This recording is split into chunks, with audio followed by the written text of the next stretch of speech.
नमस्कार दोस्तों, स्वागत है आप सभी का आरके सिविल पाठशाला यूट्यूब चैनल पर। आज है दोस्तों 3 अगस्त 2025 और दिन है रविवार। आज के द हिंदू न्यूज़पेपर का हम एनालिसिस करने वाले हैं।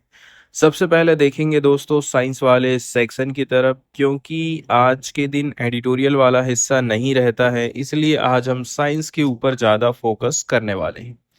पहले नंबर की जो न्यूज़ यहाँ पर हम डिस्कस करने वाले हैं दोस्तों, ये पार्टिकुलरली रेन वाटर से जुड़ी हुई है। लेकिन ये जो रिसर्च है, समुद्र के ऊपर जब पानी गिरता है तो शुरू में हम लोग ये मानते थे, क्या ये ऊपर ऊपर जो पानी रहेगा, जैसे बारिश का पानी गिर रहा है, समुद्र की सरफेस के ऊपर का पानी क्या हल्का रहेगा और ऊपर तैरते रहेगा? ऐसा होता है क्या बारिश होने से? कई सारे वैज्ञानिकों का मानना था हाँ, क्योंकि बारिश का पानी फ्रेश वाटर होता है और वो नमकीन पानी से, साल्ट वाटर से हल्का होता है। लेकिन अमेरिका के यूनिवर्सिटी ऑफ वाशिंगटन की नए स्टडी ने बता दिया है कि ये मामला उतना ज़्यादा सिंपल नहीं है, बल्कि उससे कहीं ज़्यादा ये कॉम्प्लेक्स है। बात करते हैं कोल्ड पूल्स और सतह का कूलिंग। ट्रॉपिकल रीजन मतलब जहां पर भारी बारिश होती है, यहाँ पर बारिश के साथ साथ बड़े बादल और कोल्ड पूल मतलब ठंडी और सूखी हवा की परतें भी आती हैं। ये हवा की परतें सनलाइट को रोकती हैं और समुद्र की सतह से हवा की ओर हीट ट्रांसफर बढ़ते जाता है। इससे ओशियन सरफेस ठंडी और भारी हो जाती है, जो कि पानी को मिक्स होने से रोकती है, मतलब सतह ज्यादा स्टेबल हो जाती है। इसके बाद वैज्ञानिक लोगों ने समुद्र के बीचों बीच जो लगे 22 बायोस मतलब तैरते हुए उपकरण है, उससे डेटा लिया जो बारिश, तापमान, हवा और हीट ट्रांसफर को मापते हैं।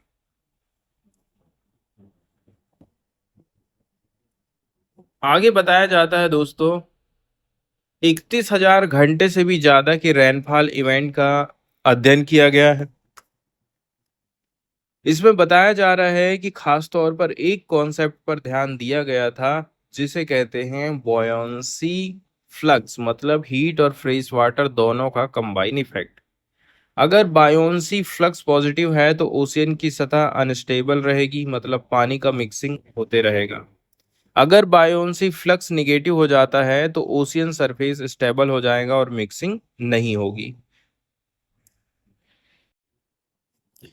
तो जब बारिश हल्की होती है, जैसे कि हम बात करते हैं 0.2 से 4 mm/h के हिसाब से, तो इस समय में बॉयंसी फ्लक्स आमतौर पर पॉजिटिव होता है, मतलब ओशियन की सरफेस अनस्टेबल रहती है और पानी आपस में मिक्स होते रहता है। लेकिन जब बहुत ज्यादा पानी गिर जाए तो बॉयंसी फ्लक्स नेगेटिव हो जाता है, मतलब ओशियन सरफेस और भी ज्यादा स्टेबल हो जाती है।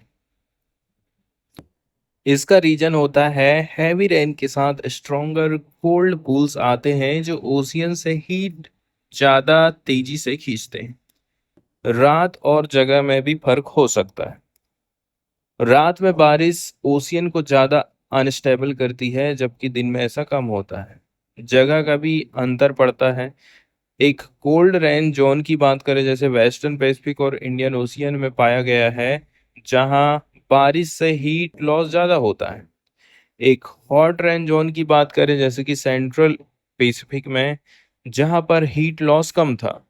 तो ये जो अंतर है सी सरफेस टेम्परेचर और एटमॉस्फेरिक डाउन ड्राफ्ट मतलब नीचे गिरती हवा की ताकत से जुड़ा हुआ रहता है। Finally ocean mixing and climate के लिए इसका क्या महत्व है? रिसर्चर जैसे कि दीपांजन चौधरी ने बोला है कि आसमान सिर्फ पानी नहीं बरसाता है, वो समुद्र का बैलेंस भी बदल देता है। ओशियन मिक्सिंग क्लाइमेट को रेगुलेट करने में बहुत इंपॉर्टेंट है। ये हीट, कार्बन और न्यूट्रिएंट को इधर उधर ट्रांसपोर्ट करता है। इसीलिए अगर हमें ठीक से नहीं समझ आता कि बारिश ओशियन को कैसे अफेक्ट करती है, तो हमारे वेदर और क्लाइमेट प्रिडिक्शन में गलती हो सकती है। इसके बाद वाला जो आर्टिकल डिस्कस करेंगे दोस्तों, ये पार्टिकुलरली भारत में वाइंड एनर्जी पवन ऊर्जा की डेवलपमेंट और उसके बर्ड्स पर पड़ने वाले प्रभाव पर बेस्ड है। पार्टिकुलरली हम थार रेगिस्तान पर इसकी चर्चा करेंगे। चर्चा करते हैं दोस्तों साल 2025 की। 2025 की पहली छमाही में भारत ने अपनी वाइंड एनर्जी कैपेसिटी में 3.5 गीगावाट की बढ़ोतरी करी, जो पिछले साल की तुलना में 82% ज्यादा है। अब देश में टोटल 51.3 गीगावाट वाइंड पावर की कैपेसिटी लग चुकी है। भारत के पास कुल 1163 गीगावाट की वाइंड पोटेंशियल है, मतलब 150 मीटर हाइट पर। भारत की क्लाइमेट गोल्स और बढ़ती एनर्जी डिमांड की वजह से रिन्यूएबल एनर्जी तेजी से आगे बढ़ते जा रही है। हालांकि वाइंड पावर हमारी बढ़ रही है, लेकिन एक्सपर्ट लोग चिंतित हैं कि इससे पक्षियों की जान को खतरा बढ़ रहा है। Wild life institute of India की एक नई स्टडी आई है, जिसके मुताबिक बोला जाता है कि थार रेगिस्तान में वाइंड फार्म्स के चलते चलते दुनिया में सबसे ज्यादा पक्षी की डेथ हो रही है। इसके बाद ये जो स्टडी है दोस्तों, जैसलमेर राजस्थान के 3000 वर्ग किलोमीटर के क्षेत्र में करी गई है, जहां पर 900 वाइंड टरबाइन चल रहे हैं और 272 बर्ड स्पीसीज पाई जाती हैं, जिसमें ग्रेट इंडियन बस्टर्ड भी है जो क्रिटिकली इंडेंजर्ड है। 7 अलग-अलग मौसम में वैज्ञानिकों ने 90 वाइंड टरबाइन और 150 मीटर के दायरे में 124 डेड बर्ड्स पाए। इसके बाद यदि हम मोर्टेलिटी रेट और कंट्रोल कंपैरिजन की बात करते हैं, तो जब सर्वे डाटा को वेजिटेशन और स्कैवेंजर के कारण यदि हम इसको सही करते हैं, तो अनुमान ये रहा कि भाई हर 1000 वर्ग किलोमीटर में हर साल 4464 पक्षी की डेथ हो रही है। इसके मुकाबले जब वैज्ञानिकों ने ऐसे इलाके में सर्वे किया जो वाइंड टरबाइन से 500 से 2000 मीटर दूर पर थे, कंट्रोल साइट्स जिसको बोलते हैं, तो एक भी डेड बर्ड नहीं मिला। मतलब साफ हो गया है कि मौतों का कारण सिर्फ साफ तौर पर वाइंड टरबाइन ही है। तुलना पिछले अध्ययन से हम करते हैं। 2019 में एक स्टडी आई थी, इसने कच्छ और दवी नगर में वाइंड टरबाइन से 0.47 डेथ पर टरबाइन पर ईयर का डेटा बताया था, लेकिन थार में ये संख्या 1.24 डेथ पर टरबाइन पर मंथ है, मतलब बहुत ज्यादा है। मोर्टेलिटी रेट सीजन, जियोग्राफी और अन्य फैक्टर पर डिपेंड करती है। थार में बर्ड डेंसिटी और टरबाइन की संख्या और उनका डिजाइन, ये सब इंपॉर्टेंट फैक्टर होते हैं। ये इलाका सेंट्रल एशियन फ्लाईवे का हिस्सा है, मतलब वो रास्ता जिससे यूरेशिया से पक्षी माइग्रेंट करते हैं, हमारे देश में आते हैं या फिर यहाँ से वहां जाते हैं। थार उनके लिए एक विंटरिंग डेस्टिनेशन माना जाता है। बात करते हैं पावर लाइन से भी टक्कर होने से इनकी डेथ होती है। थार की स्टडी में सिर्फ टरबाइन ही नहीं, बल्कि उनसे जुड़ी पावर लाइन से पक्षियों की टक्कर होती है। 2019 की गुजरात कर्नाटक स्टडी में ये कंसीडर नहीं किया गया था। एक बात और बोली जाती है दोस्तों, रैप्टर्स पर सबसे ज्यादा असर पड़ रहा है। दोनों स्टडीज में ये पाया गया है कि रैप्टर जैसे कि शिकारी पक्षी, बाज, चील, इन पर सबसे ज्यादा असर पड़ रहा है। ये ग्लोबल स्टडीज से भी मेल खाता है कि वाइंड टरबाइन से रैप्टर ज्यादा मारे जाते हैं। सॉल्यूशन की बात करी जाती है मिटिगेशन स्ट्रेटजीज की। बर्ड लाइफ इंटरनेशनल जैसी संस्थाओं ने कई सारे समाधान सुझाए हैं। एक, ब्लेड को कलर कर दो जिससे वो पक्षियों को दिख जाए। किसी मौसम या फिर समय पर टरबाइन को आप बंद कर दो। लेकिन रिसर्चर सेल्वराज के अनुसार सबसे इंपॉर्टेंट चीज है वाइंड फार्म की सही जगह का सिलेक्शन करना, कि कौन सी जगह में इस प्रकार के हमें पवन ऊर्जा के प्लांट लगाने चाहिए। ऑफशोर वाइंड फार्म की यदि हम बात करें, भारत में ऑफशोर पोटेंशियल। अब दुनिया भर में ऑफशोर वाइंड फार्म, मतलब समुद्र के भीतर वाइंड टरबाइन लगाना, एक नई रिन्यूएबल एनर्जी ऑप्शन बन रहा है। दुनिया में अब तक 83 गीगावाट ऑफशोर वाइंड कैपेसिटी लग चुकी है। भारत के पास भी 7600 किलोमीटर का समुद्री किनारा है और 2.3 मिलियन स्क्वायर किलोमीटर का एक्सक्लूसिव इकोनॉमिक जोन है। भारत का टारगेट है कि 2030 तक 30 गीगावाट ऑफशोर वाइंड को हम पैदा करेंगे। इसके बाद यहाँ पर गल्फ ऑफ खंबात केस की बात करी जाती है कि गुजरात के गल्फ ऑफ खंबात में प्रपोज्ड ऑफशोर वाइन फार्म के एनवायरमेंटल इम्पैक्ट असेसमेंट में पाया गया है कि वहाँ 5 मैरीन मैमल्स पाए गए जिनमें डॉल्फिन और शार्क शामिल। कंस्ट्रक्शन फेज के दौरान नॉइस और टर्बिडिटी से ये सेंसिटिव स्पीसीज दूर जा सकते हैं, लेकिन ऑपरेशन फेज में ये असर कम बताया जाता है। इसके बाद वाला जो आर्टिकल डिस्कस करेंगे दोस्तों, ये पार्टिकुलरली यहाँ पर बात करता है बायोसिमिलर ड्रग्स के बारे में। ठीक है, ये आर्टिकल बायोसिमिलर दवाओं को लेकर के है, मतलब वो कॉम्प्लेक्स दवाएं जो ओरिजिनल बायोलॉजिक ड्रग के जैसे होती हैं लेकिन पूरी तरह से आइडेंटिकल नहीं होती हैं। इसको यहाँ पर हम समझने की कोशिश करेंगे। बात करते हैं small molecule drugs versus biologics.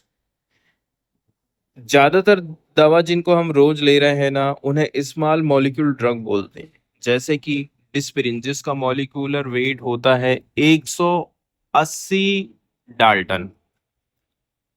लेकिन कुछ दवाएं ऐसी भी होती हैं, बायोलॉजिक्स होती हैं, जो कि बड़ी और कॉम्प्लेक्स होती हैं, जैसे कि इंसुलिन 5800 डाल्टन और रेमिकेड 1,50,000 डाल्टन। ठीक है, मतलब जो स्मॉल मॉलिक्यूल ड्रग्स होते हैं ना, वो सिंपल होते हैं और स्ट्रक्चरल मिक्स होता है। बायोलॉजिक्स कॉम्प्लेक्स होती हैं और इन्हें बायोलॉजिकल सिस्टम में बनाते हैं, इसलिए इनमें थोड़ा सा वेरिएशन आ सकता है। इसके बाद बात करते हैं दोस्तों हम structure variation in biologics. Biologics की प्रोडक्शन प्रोसेस में थोड़ा बहुत वेरिएशन आ सकता है, लेकिन इसका असर दवा की क्वालिटी, स्टेबिलिटी या फिर साइड इफेक्ट पर नहीं पड़ता। बायोलॉजिक्स थोड़ा ना अलग बन सकती है बैच टू बैच, लेकिन जरूरी नहीं है कि उसका असर या सेफ्टी बदल जाए। जब कोई कंपनी पहली बार स्मॉल मॉलिक्यूल ड्रग बनाती है तो उसे पेटेंट प्रोटेक्शन मिल जाता है। उस दौरान कोई और कॉम्पिटिटर वो ड्रग नहीं बना पाएगा। पेटेंट का मतलब होता है monopoly. Originator company high price ले सकती है, लेकिन पेटेंट खत्म होने के बाद दूसरी कंपनियां जेनरिक बना करके सस्ती दवाएं बेच सकती हैं। इसका मतलब ये है, अब जो चीज वो बना रही है अब वो अकेले ही बनाए ऐसा नहीं है, और कोई कंपनी भी उसका निर्माण कर सकती है। इस प्रकार की दवाओं को हम बोलते हैं जेनरिक दवाएं। जेनरिक्स ओरिजिनेटर ड्रग की कॉपी होती है, फोटोकॉपी, लेकिन रिसर्च एंड डेवलपमेंट में खर्चा नहीं करती है, इसीलिए ये बहुत सस्ती होती हैं। जैसे कि सोवार्डी की कीमत यूएस में $84,000 थी, लेकिन इंडिया में जेनरिक्स बनने के बाद ये सिर्फ $1,000 रह गई। जेनरिक ड्रग इंडिया में अफोर्डेबल हेल्थ केयर का बेस है, इनसे ही आम लोग दवा ले रहे हैं। अब बात करते हैं बायोसिमिलर वर्सेस जेनरिक। बायोलॉजिक्स को जब दूसरी कंपनी बनाती है ना, तो वो बिल्कुल सेम नहीं होती है, इसीलिए तो उनको बायोसिमिलर्स बोलते हैं, ना कि जेनरिक्स बोलते हैं। जेनरिक ड्रग सिंपल स्ट्रक्चर की होती है, इसलिए सेम बन जाएगी, लेकिन बायोसिमिलर्स बायोलॉजिक ड्रग की तरह होती है, सिमिलर बट नॉट आइडेंटिकल। बात करते हैं how much testing is enough.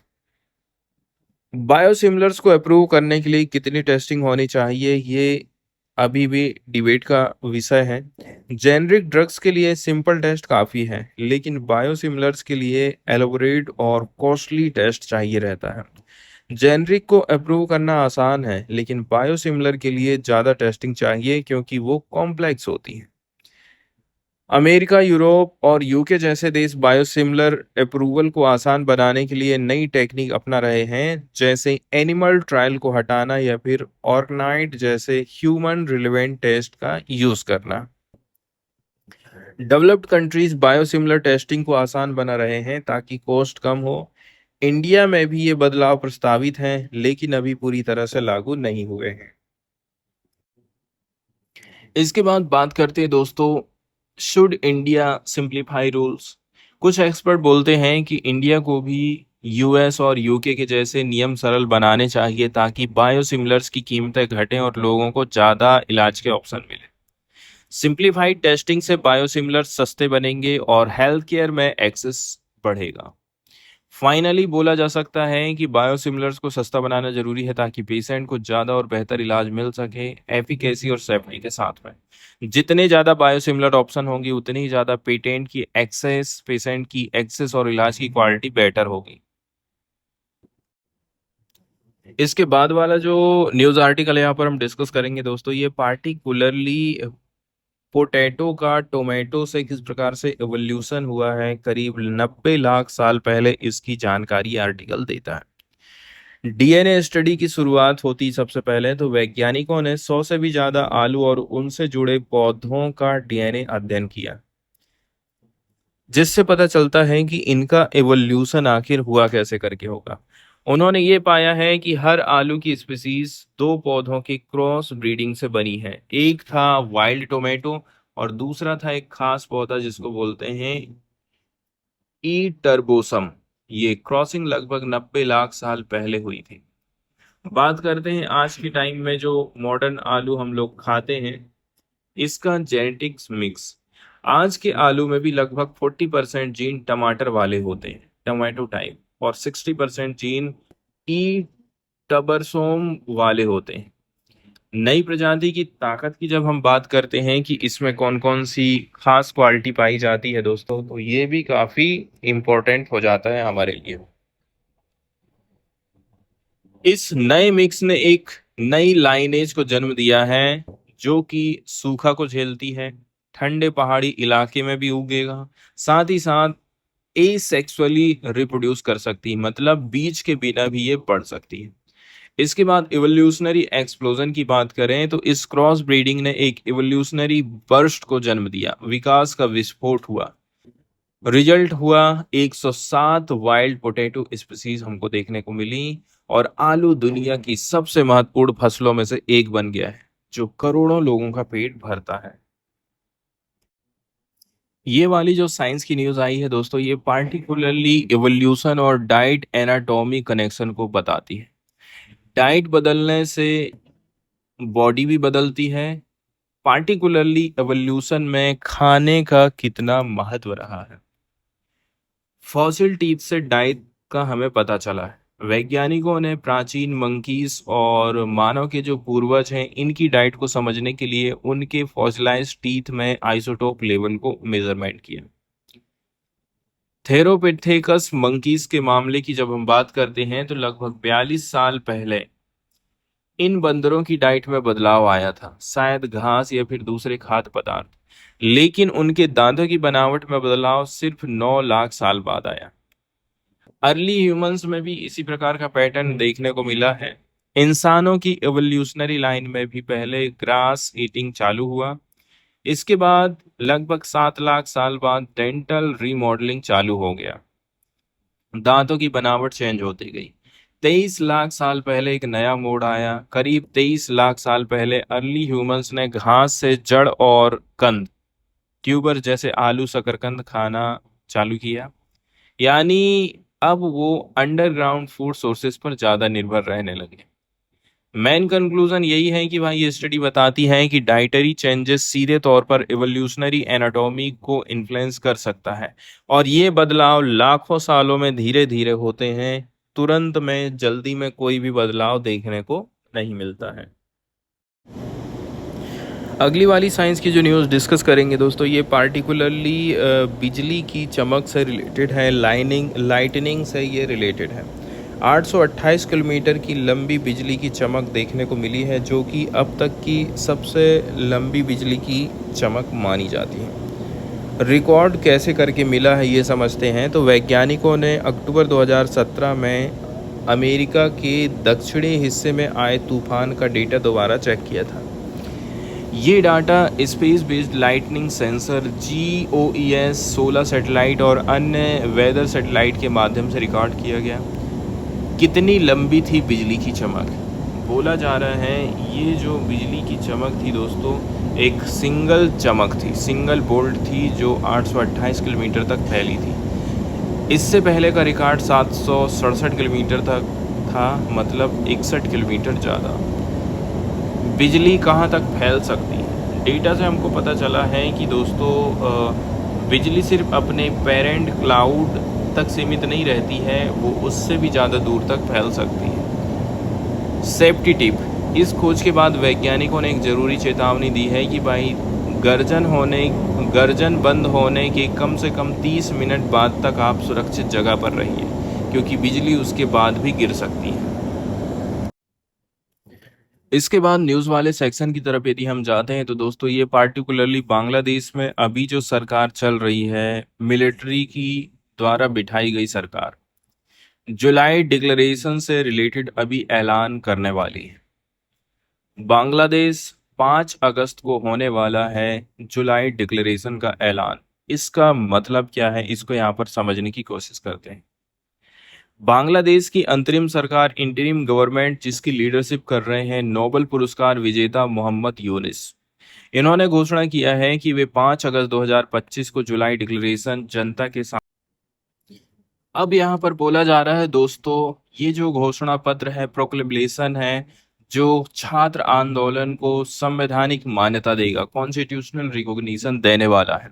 इसका उद्देश्य है एंटी फासिज्म, लोकतंत्र की वापसी और सरकार सुधार के मूल्यों के इर्द गिर्द देश को एकजुट करना। बात करते हैं कि इसका निर्माण किसने किया है, तो सूचना सलाहकार महफूज आलम, जिन्हें यूनुस ने जुलाई अप राइजिंग के मास्टरमाइंड बोला था, इसने इसको ड्राफ्ट किया है। पहले इसी एक निजी पहल बताया गया था, लेकिन बाद में सरकार ने बोला है कि इसे सरकारी रूप में हम लोग प्रस्तुत करने वाले हैं। बात करते हैं ये राजनीतिक विवाद आखिर उठा क्यों है। बांग्लादेश नेशनलिस्ट पार्टी और अन्य दलों ने क्वेश्चन उठाया है कि बिना संसद के ऐसे संवैधानिक बदलाव कैसे हो सकते हैं। पूर्व प्रधानमंत्री खालिदा जिया की पार्टी बीएनपी का कहना है कि बिना संसद के किसी भी राजनीतिक प्रक्रिया में बदलाव का कोई संवैधानिक रास्ता नहीं होता है।